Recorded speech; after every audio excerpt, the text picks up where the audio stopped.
Mais d'abord, arrêtons-nous sur la situation internationale. Marine Le Pen, ennemi numéro 1 de Vladimir Poutine, Alexeï Navalny, 47 ans, est mort.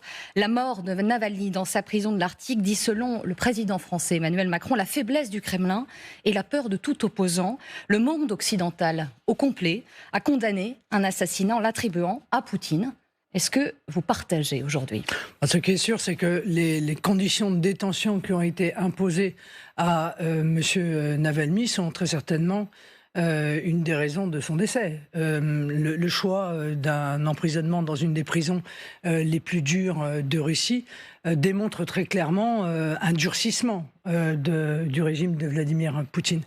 Et on ne peut évidemment que déplorer et condamner la manière dont les droits de la défense, quel que soit le pays d'ailleurs, ne sont pas respectés, notamment lorsqu'il s'agit bien entendu d'opposants politiques. Est-ce que vous diriez que c'est le crime du régime de Poutine aujourd'hui ? Est-ce que vous le diriez comme ça ? Vous n'avez pas sur vos réseaux sociaux, vous avez réagi, vous et Jordan Bardella notamment. Mais... Je suis toujours, mais quelles que soient les circonstances par ailleurs, toujours très prudente dans les mots que j'utilise. Mais je considère que je ne suis pas loin de penser que effectivement c'est une forme de faiblesse que d'emprisonner ses opposants politiques sous des prétextes, parce qu'en réalité il n'a pas été emprisonné parce qu'il était un opposant politique, mais on a démultiplié les procédures contre lui. Au tout départ, c'était d'ailleurs une société française qui avait porté plainte contre lui et contre son frère pour comment dire, escroquerie. Mais en fait, je pense que personne n'est dupe. Précisément par le choix de la prison dans laquelle il a été envoyé, de la volonté exprimée par le régime russe à la suite de cette décision de priver M. Navalny de sa capacité à s'opposer en réalité à Vladimir Poutine. Donc voilà, c'est à tout le moins une perte importante pour la démocratie russe. Des hommages réprimés, d'une opposition muselée. Vous parlez de ces conditions de détention, Ruth, sur ce sujet. Juste un mot quand même, parce que j'ai envie de vous reposer la question de la même façon, mais est-ce que vous nous dites aujourd'hui, Poutine est responsable, pas directement, mais indirectement peut-être, mais est-ce qu'il est responsable ? Encore une fois, le choix qui a été fait de la prison dans laquelle il a été envoyé, évidemment, entraîne une responsabilité du pouvoir russe. Alors, la question, elle se pose parce que au Parlement européen, il y a eu 2 résolutions. Une le 20 avril 2023 qui dénonçait les conditions politiques justement de détention de Navalny, et une le 16 février sur la récente détérioration des conditions de détention et de la santé de Navalny. Dans les 2 cas, votre groupe s'est abstenu, et dans le 2e cas, Thierry Mariani a même voté contre, et Jordan Bardella n'était pas là. Donc aujourd'hui, certains disent, il y a un double langage. Non, il n'y a pas un double langage. Le problème de ces résolutions qui, par ailleurs, n'ont aucun effet. En réalité, une résolution du Parlement n'a aucun effet. Ça dépend d'ailleurs du domaine des sanctions et donc du Conseil et pas du Parlement européen. Mais le problème, c'est que dans cette résolution, il n'y avait pas que Navalny.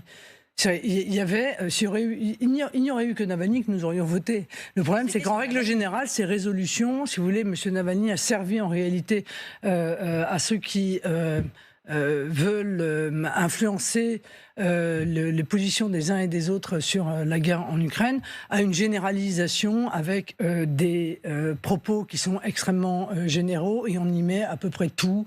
Mais le symbole, parfois, a son importance. Vous savez, le rôle du politique, précisément, c'est de savoir ce qu'il vote.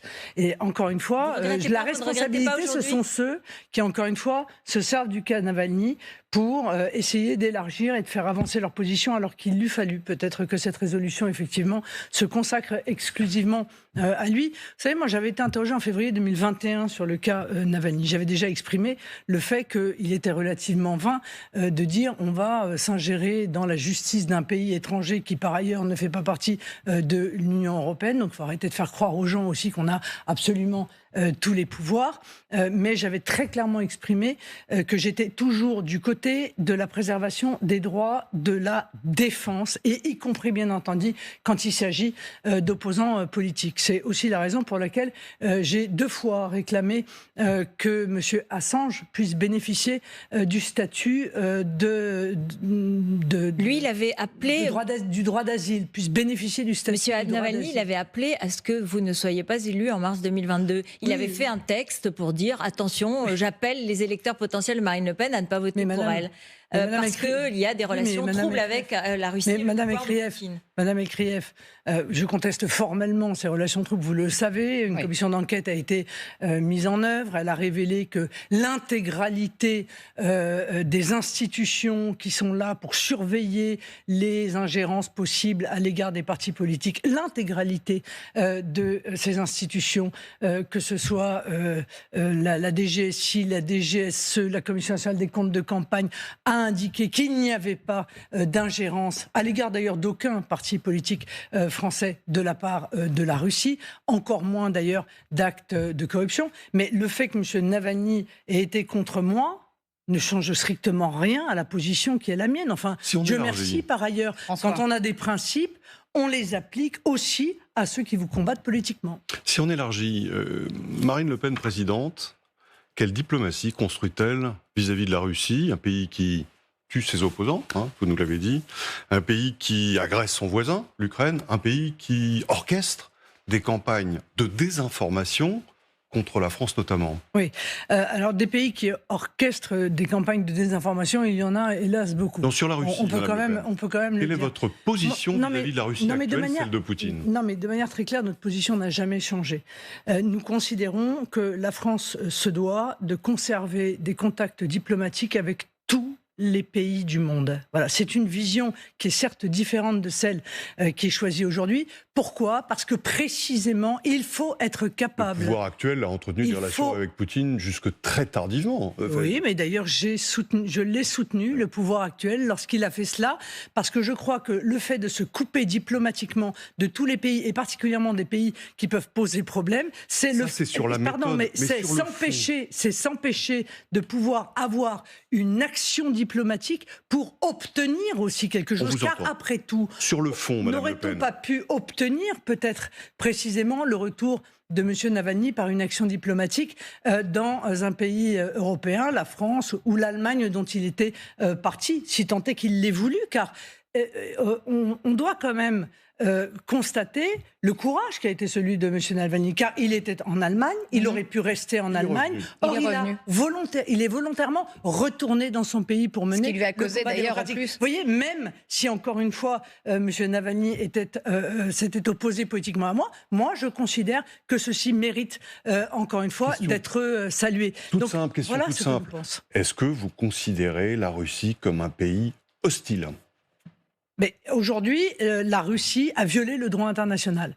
J'ai condamné de la manière la plus claire qui soit et extrêmement rapidement l'atteinte à la souveraineté territoriale et l'atteinte évidemment et l'agression militaire que la Russie a mise en œuvre à l'égard de l'Ukraine. Je continue d'ailleurs à défendre l'Ukraine dans sa volonté de retrouver évidemment sa liberté et son intégrité territoriale. Mais quand on a dit ça, on n'a pas dit grand-chose, parce que la réalité, c'est que qu'est-ce qui va se passer dans les années qui viennent ? Moi, ce que je vois, si vous voulez, je l'ai dit encore une fois, à tout risque, parce que c'est utilisé par mes adversaires politiques contre moi, dans une sorte de réduction, si vous voulez, de la pensée politique ou de l'analyse politique, consistant à dire, si vous n'êtes pas pour la guerre, c'est que vous êtes pour la Russie. C'est faux.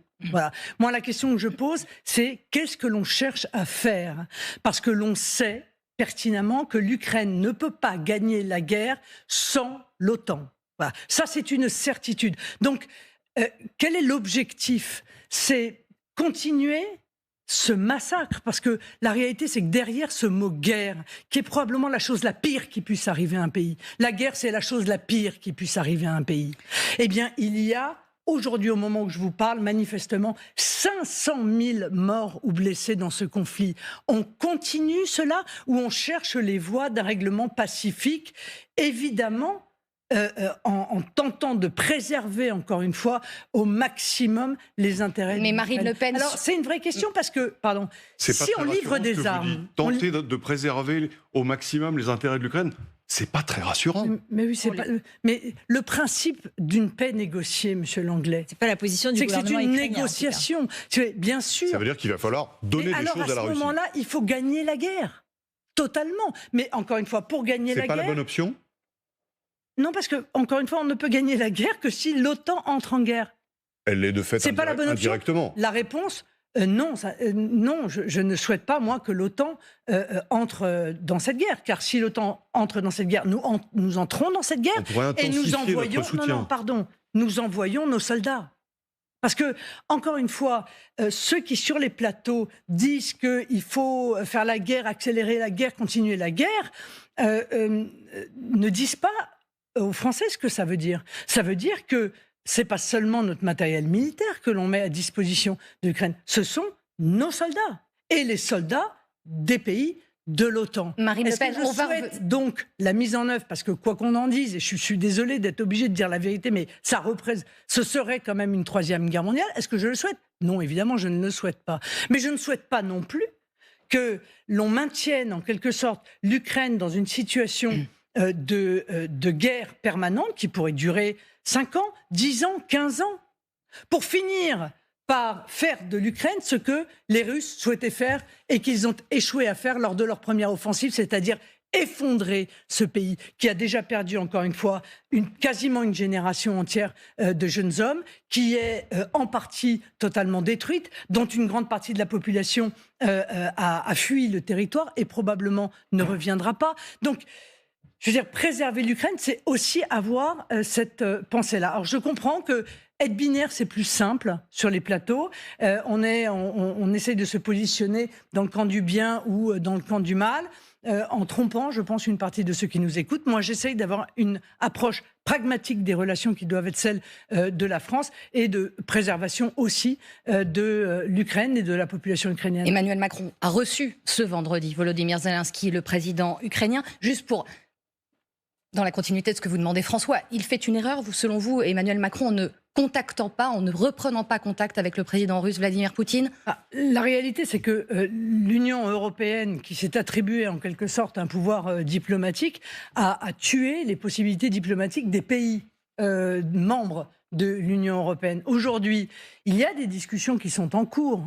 Je ne sais pas si les Français le savent d'ailleurs, mais il y a des pays qui cherchent à trouver une issue à cette guerre. Et ce ne sont pas des pays européens. Et évidemment que je le regrette.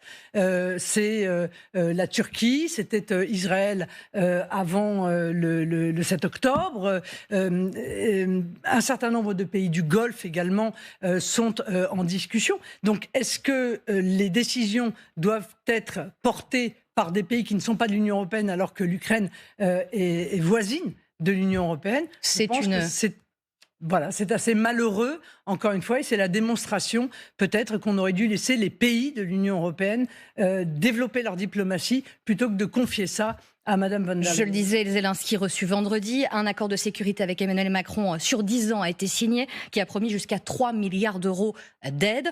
Vous, présidente de la République élue, dans 3 ans, peut-être. Comment voyez-vous cet accord et est-ce que vous le remettriez en cause si vous arriviez à l'Élysée ? Parce qu'encore une fois, c'est un accord sur 10 ans et qui vous engagerait si, effectivement, vous étiez élu. Bon, d'abord, permettez-moi tout de même de vous dire que on dépense des sommes qui sont extrêmement importantes et on peut comprendre qu'un certain nombre de Français qui sont dans une grande difficulté se disent mais 1,7 milliard en 2022, 2,1 milliards en 2023, 3 milliards en 2024.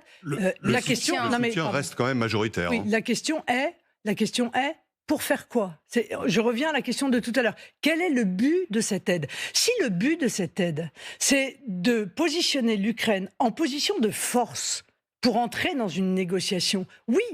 C'était ça le but. Oui, si c'est ça l'objet. Non, oui et non, puisqu'on ne veut pas de la négociation et qu'on nous explique dans certains cénacles de l'Union européenne que non, personne ne recherche la voie, en réalité, d'une solution négociée. Donc ça n'est pas pour arriver plus fort dans une négociation. Poutine non plus ne veut pas négocier. Lui aussi, il renforce ses moyens et il essaye d'avoir des victoires. Et en l'occurrence, il vient d'en avoir une.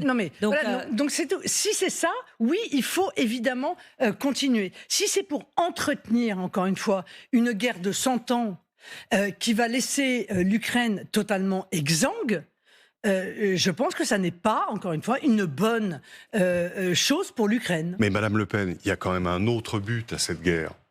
C'est la défense de la liberté, de la démocratie, face à un pays qui, depuis 10 ans, annexe régulièrement des territoires voisins, face à un pays dont certains dirigeants d'Europe du Nord ont dit la semaine dernière, les semaines qui précèdent, un jour ou l'autre, dans 3 ou 5 ans, il attaquera un pays de l'Europe, de l'OTAN, et plus probablement un pays européen.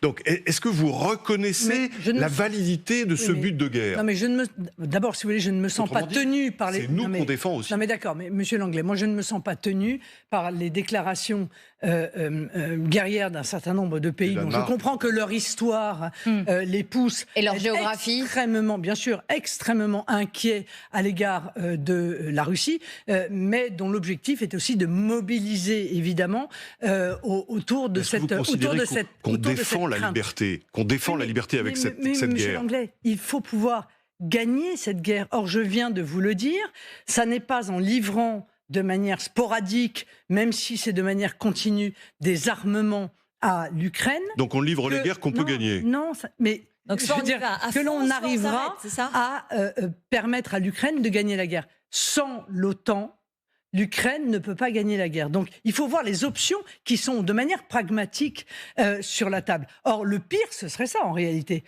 Le pire, ce serait que malgré cette aide, en réalité, la guerre soit perdue. Alors là, on aurait pour le coup perdu sur l'ensemble des tableaux, mais surtout, l'Ukraine aurait perdu, elle, sa liberté, son choix démocratique. Ça veut dire qu'aujourd'hui, une partie de son territoire. Donc, aujourd'hui, il faudrait laisser tomber en quelque sorte en disant en fait elle n'y arrivera pas et nous l'OTAN nous ne voulons pas entrer en guerre directement. Donc en fait on laisse. La réponse est non. Il ne faut pas laisser tomber, mais il faut savoir pour quel but on se bat. Encore une fois, si l'on livre des armes à l'Ukraine, alors il faut se dire que c'est dans le but de lui permettre d'arriver en position de force. Beaucoup plus. Mais beaucoup plus, on ne peut pas, Madame Ekret. Vous voyez, il y a un moment aussi, si vous voulez, nous avons nous-mêmes, si vous voulez, des capacités militaires qui sont en dégradation et nous ne serions pas potentiellement en capacité, au moment où je vous parle, de faire face à un conflit de haute intensité. Marine Le Pen, vous êtes... Mais dans le but de négocier. Si on ne veut pas être dans cette démarche-là et l'Union européenne ne souhaite pas l'être, alors je pense que ce que l'on fait appauvrit la France, appauvrit l'Ukraine et ne permet pas une issue qui soit positive. Vous évoquiez l'OTAN, les propos d'un candidat à l'élection américaine interrogent, c'est avec vous, Ruth. Oui, c'est vrai que Donald Trump a dit qu'il ne financerait plus l'OTAN de la même façon. Vous-même, vous le dites régulièrement, et ce sera la position, j'imagine, de votre candidat aux élections européennes. Vous ne souhaitez pas une défense européenne comme telle, une défense fédéraliste européenne. Mais qu'est-ce qu'on fait alors s'il n'y a plus d'OTAN américaine et s'il n'y a pas de défense européenne ? C'est qui on ? Nous, les Français. Nous, les Français, ça va, merci. Mais on est assez fort tout seul. Non, mais pardon, mais enfin, pour le coup, s'il y a bien un pays au sein de l'Union européenne qui a relativement peu de crainte à avoir, c'est la France. Pourquoi ? Parce que d'abord, nous sommes à quelques déciles des exigences qui sont portées par les États-Unis en matière d'investissement militaire, ce qui n'est pas le cas d'autres pays. Et deuxièmement, parce que nous avons quelque chose dont Emmanuel Macron cherche à nous départir, et vous imaginez bien que je serai la première à m'opposer à cette dépossession, qui est la dissuasion nucléaire. Voilà. D'où l'importance d'ailleurs d'avoir face à un conflit nucléaire. Tout seul. Je prends un exemple. Vladimir Poutine se lance dans la conquête d'un autre pays européen membre de l'OTAN. L'OTAN s'affaiblit parce que l'Amérique ne la finance plus. Il n'y a pas de défense européenne et nous, on regarde alors. Non mais d'abord, Madame Ekret, pardon, on peut revenir aux propos de Donald Trump, qui sont les mêmes. Vous n'y croyez pas ? Non, mais c'est pas ça, c'est que ce sont les mêmes que ceux de M. Obama. Non, parce qu'on essaye de faire porter... Ah oui, il a dit exactement la même chose. Il a dit, nous avons passé un accord. Nous vous défendons... Il l'a pas dit avec le même ton, parce que Trump a dit... Enfin, écoutez, si vous faites une... mais ce ne sont pas les mêmes hommes, et je ne doute pas que le vocabulaire ou le ton puisse être différent. Moi, j'essaye de vous dire que sur le fond, M. Obama et M. Trump ont porté la même exigence, à savoir que l'accord qui a été passé de contrepartie de la protection de l'OTAN, c'est que les pays investissent 2% de leur PIB dans l'investissement militaire. Et ils viennent tous les deux, l'un après l'autre, dire, écoutez, il faut respecter l'accord, parce que si vous ne respectez pas l'accord, nous ne le respecterons pas de notre propre côté. Justement, Trump, vous le souteniez il y a 8 ans. Aujourd'hui... Mais vous avez cherché à le rencontrer. Non, mais je ne le soutenais pas. Vous êtes allé je ne rencontre pas que les gens que je soutiens. Enfin, écoutez, vous avez quand même une vision qui est... Est-ce que vous le soutenez aujourd'hui ? mais je ne sais même pas ce qu'il compte proposer. On connaît de manière... Moi, on sait ce qu'il a fait. Moi, je soutiens la France. Je détermine mes positions en fonction de l'intérêt de la France. Trump Est-ce que la politique de tel président américain ou le programme de tel président américain est plutôt positif ou est plutôt négatif? Trump est-il bon pour la France ou pas? Je pense que les élections ne sont pas assez avancées pour que je puisse vous répondre. Maintenant, si vous voulez, le Trump d'hier qui a dit... Enfin, qui disait à l'époque, il l'a dit d'ailleurs dans son discours de politique d'investiture, les États-Unis n'ont pas vocation à être le gendarme du monde, ça m'allait plutôt bien, parce qu'il se trouve qu'en voulant être le gendarme du monde, les États-Unis imposent à la France toute une série de contraintes et voire même de sanctions que je considère comme éminemment critiquables. Et je pense à nos entreprises françaises, mais pas seulement. Je pense aussi, vous savez très bien à quoi je fais référence, à nos entreprises européennes. C'est l'extraterritorialité du droit américain, c'est-à-dire cette propension, si vous voulez, à vouloir imposer aux autres la vision américaine. Bien sûr que ça va à l'encontre de l'idée que j'ai de la souveraineté nationale et de la puissance qui doit être celle, en même temps, de la France et accessoirement de l'Europe. Une réélection qui serait vécue par une catastrophe pour beaucoup de dirigeants, ce n'est pas donc votre point de vue. L'élection ou la perspective d'une élection de Trump ne vous fait pas peur? Mais c'est le choix des Américains. Je veux dire, c'est le choix des Américains. Moi, je ne me substitue pas. Je ne suis pas américaine. Ça n'est pas à moi de choisir. Et si, comme je le souhaite, je suis élu, si je me présente en 2027, eh bien, on fera avec. Si vous on fera si vous avec. Vous présenterez pas Mais, vous ne savez pas? Mais je vous ai dit que j'étais candidate, sauf démonstration contraire.